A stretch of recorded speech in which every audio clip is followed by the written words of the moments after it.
Ba bhandia ag na Celtic I Bríd sa raibh sí ina naomh.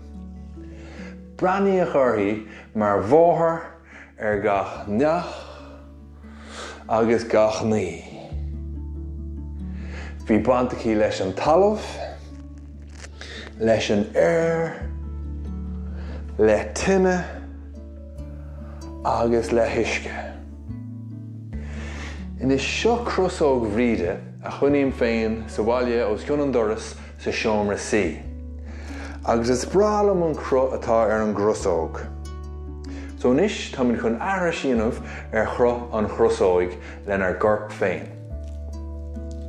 So seasaigh sús, agus ag ordú an cosseas ón talamh, ber graimer an glún leis an lámh chlé agus sin an lámh eas taobh iardit. Inis is féile fannacht an seo, nó má tá dúthláin bhreis wet, is féidir graime álar an gus, agus de réir a chéile, písa ar písa, ag díriú, gan titim, an cos, agus ag anáilú go séimh, anamh.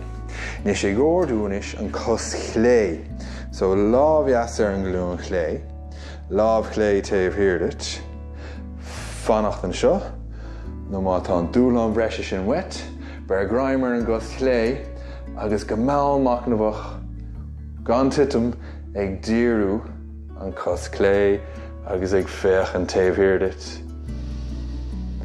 Agus ag anáilú go séimh, anamh. So nis im líne, agus tú ag céiliúra féile Bhríde, is féidir leat do chrosóg héanaí inamh as gilcacha, nó is féidir crosóg a dhéanamh le a chorp.